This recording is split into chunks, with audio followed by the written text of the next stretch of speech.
কোচবিহারে under adjudication 2,38,000, মানে voter লিস্টে উপস্থিত থাকা মানুষের প্রায় 10%।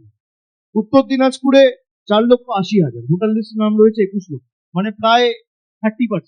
মালদায় ভোটার লিস্টে নাম রয়েছে 29 লাখ, আন্ডার অ্যাডজুডিকেশন প্রায় 8.5 লাখ, মানে 40% ভোটারকে আপনি বাতিল করতে চাইছেন মালদার ক্ষেত্রে। মুর্শিদাবাদ 54 লক্ষ ভোটার লিস্টে নাম রয়েছে, আন্ডার অ্যাডজুডিকেশন 11,01,000, মানে প্রায় 20%-এর উপর। উত্তর 24 পরগনা 75 লক্ষ ভোটার রয়েছে, আন্ডার অ্যাডজুডিকেশন প্রায় 6 লক্ষ। দক্ষিণ 24 পরগনা প্রায় 5.5 লক্ষ, 5,22,000। পূর্ব বর্ধমান প্রায় 3,65,000। আন্ডার অ্যাডজুডিকেশন এগুলো কারা ঠিক করেছে? আপনাদের একটা তথ্য দিই, যেমন মালদার ক্ষেত্রে 2021 সালে সুজাপুরে বিজেপি ভোট পেয়েছিল 18,000। প্রতিহিংসা পরায়ণতা কাকে বলে? একটা বিধানসভায় 18,000 ভোট পেয়েছে, এত হাজার হাজার কোটি টাকা খরচা, সেখানে আন্ডার অ্যাডজুডিকেশন একটা বিধানসভা থেকে 1,34,000, মানে 90% অফ দ্য বিধানসভা। আপনি বলে দিন না এই বিধানসভার মানুষ ভোট দেবে। রতুয়া বিজেপি ভোট পেয়েছিল 57,000, আন্ডার অ্যাডজুডিকেশন 1,04,000, একটা বিধানসভার সংখ্যায়, জেলার নয়। মালতীপুর বিজেপি ভোট পেয়েছিল 36,156, আন্ডার অ্যাডজুডিকেশন 94,737।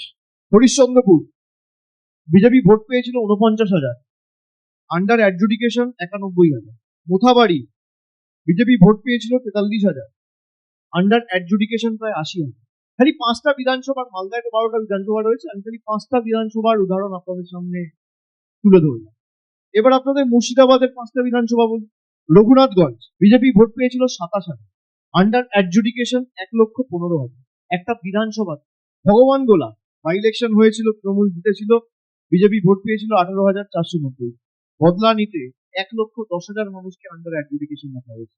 শামশেরগঞ্জ 1,08,400 লোক আন্ডার অ্যাডজুডিকেশন রাখা হয়েছে। সুতি 1,04,980 জনকে আন্ডার অ্যাডজুডিকেশন দেখানো হয়েছে। লালগোলা 1 লক্ষ মানুষকে আন্ডার অ্যাডজুডিকেশন দেখানো হয়েছে। কোনোটা 80% অফ দ্য বিধানসভা, কোনোটা 78%, কোনোটা 75%, কোনোটা 70%, কোনোটা 60%।